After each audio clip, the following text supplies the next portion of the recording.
तो ये 6 तस्वीरें आपने देखी। इन खबरों पर दिन भर हमारी नजर रहेगी, लेकिन सबसे पहले बात संभल की कर लेते हैं। संभल को लेकर जो बड़ी जानकारी मिल रही है, एसआई सर्वे को लेकर अब वक्त में बदलाव किया गया है। संभल सर्वे को लेकर इस वक्त की बड़ी खबर आपको बता देते हैं कि आज संभल में एएसआई की टीम नहीं पहुंचने वाली है। कुछ कारणों से एएसआई का दौरा आज कटल चुका है। कल एएसआई की टीम संभल का दौरा करेगी, 4 सदस्यीय टीम संभल जाएगी और कल एएसआई की टीम पहुंचने के बाद वहां पर अपनी कार्रवाई में जुटने वाली है। लेकिन आपको यह जानकारी दे दें कि संभल में चल रही कुएं की खुदाई जारी रहने वाली है, मगर एएसआई टीम जो है वो सर्वे करने के लिए अब बुधवार के बजाय गुरुवार पहुंचने वाली है। बुधवार को किसी कारण से एएसआई के सर्वे की प्रक्रिया को टाला गया है और अब अगले दिन यानी गुरुवार को एक दिन बाद यह सर्वे की प्रक्रिया देखने को मिलने वाली है। 4 सदस्यीय टीम जो है वो तैयार है, वो कल यहां पर पहुंचकर सर्वे करेगी।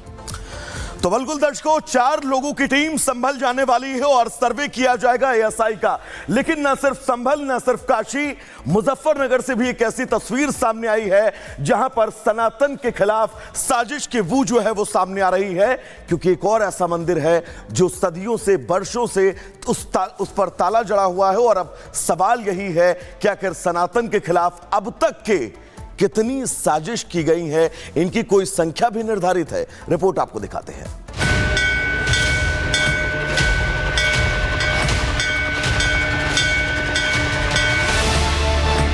लद्दावाला में 1970 में इस मंदिर की स्थापना हुई थी, जो और 1970 से लेकर 1990 तक लगातार वहाँ पूजा अर्चना चलती है। 40-45 साल पुराना है और पिछले 10-12 साल से यहाँ पे कोई नहीं आता।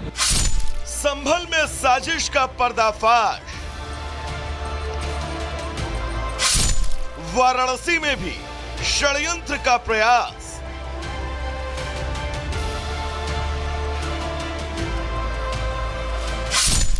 और अब मुजफ्फरनगर में मंदिर पर भड़ास।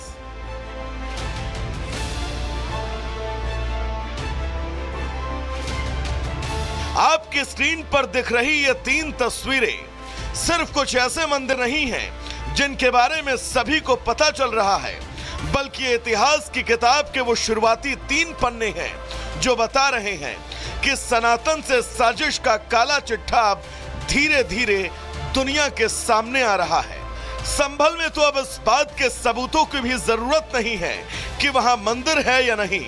महज बीते 24 घंटे में 2 अलग अलग शहरों में मंदिरों को लेकर जो तस्वीरें सामने आई वो ये बता रही हैं कि संभल में तो बस इस खुलासे का पहला अध्याय है।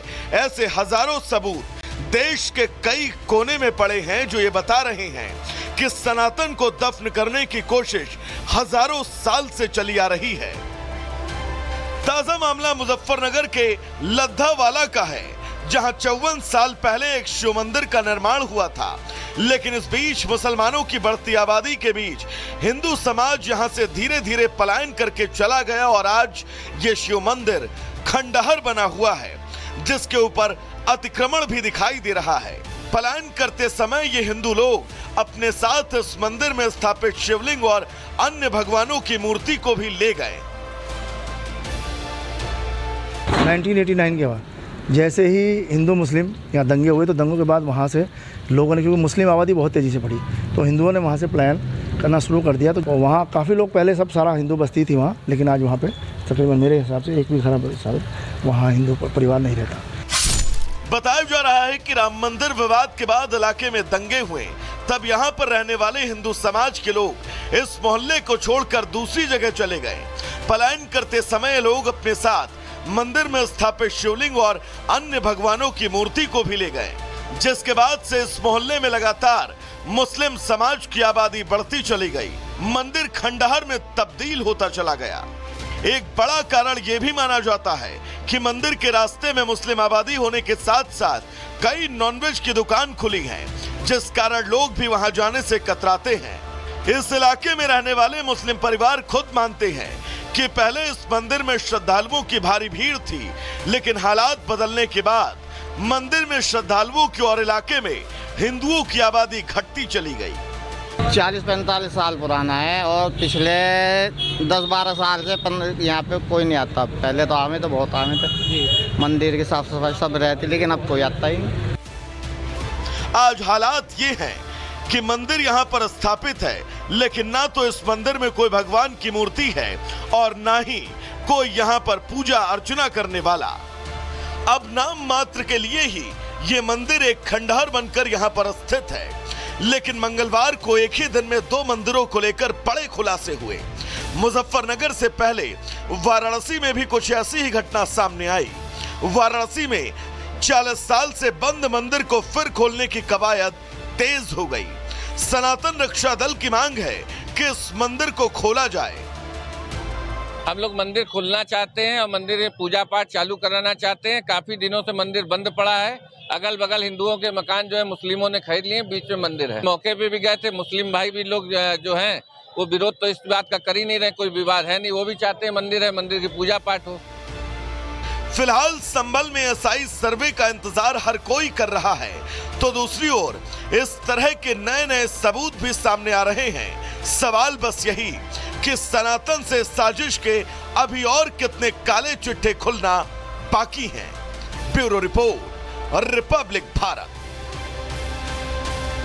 तो एक तरफ मंदिरों के सर्वे की बात को रखी है, तो दूसरी तरफ अब आपको मध्य प्रदेश की मोहन सरकार के बड़े फैसले के बारे में जानकारी दे देते हैं।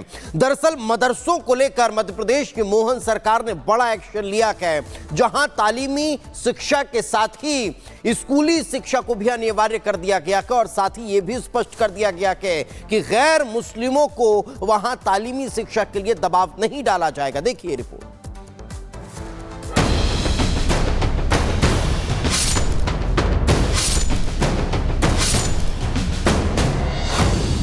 मोहन सरकार का फरमान, मदरसे पर नए नियम तैयार, राष्ट्रगान होगा अनिवार्य, आदेश न मानने पर एक्शन जोरदार। मध्य प्रदेश के सीएम मोहन यादव सरकार ने मदरसों को लेकर बड़ा फैसला लिया है, जिसको लेकर स्कूल शिक्षा विभाग ने आदेश भी जारी किया, जिसमें मदरसा व्यवस्था से जुड़े कई सुधारों को जोड़ा गया। मदरसे से जुड़े नए आदेश के मुताबिक कोई भी मदरसा जो सरकार से आर्थिक मदद लेता है, वो गैर मुस्लिम बच्चों को इस्लामिक शिक्षा या किसी भी धर्म की शिक्षा देने के लिए मजबूर नहीं कर सकता। स्कूल शिक्षा विभाग ने अपने आदेश में कहा है कि अगर किसी मदरसे में गैर मुस्लिम बच्चों के फर्जी नाम पाए जाते हैं तो उनके खिलाफ कानूनी कार्रवाई होगी। यही नहीं, अगर किसी गैर मुस्लिम बच्चों को धार्मिक शिक्षा दी तो उसके खिलाफ भी एक्शन होगा। इस आदेश के तहत अब गैर मुस्लिम बच्चों को मजहबी तालीम देना गैर कानूनी होगा। किसी भी तरह की धार्मिक गतिविधि के लिए अभिभावक की लिखित मंजूरी को अनिवार्य कर दिया गया है।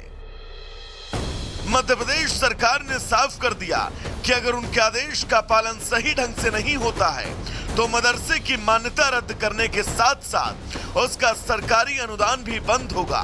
इसके बाद से राज्य शिक्षा विभाग एक्शन में है। उसकी तरफ से सभी मदरसों की जांच के आदेश दिए गए और रिपोर्ट भी मांगी गई। इस आदेश में संविधान के अनुच्छेद 28 का हवाला दिया गया। इस अनुच्छेद में कहा गया है कि राज्य से मान्यता प्राप्त या राज्य निधि से सहायता लेने वाले किसी भी शैक्षणिक संस्थान में उपस्थित होने वाले व्यक्ति को धार्मिक शिक्षा के लिए या ऐसी संस्था में या इससे संलग्न संस्था में धार्मिक उपासना में मौजूद रहने के लिए बाध्य नहीं किया जाएगा।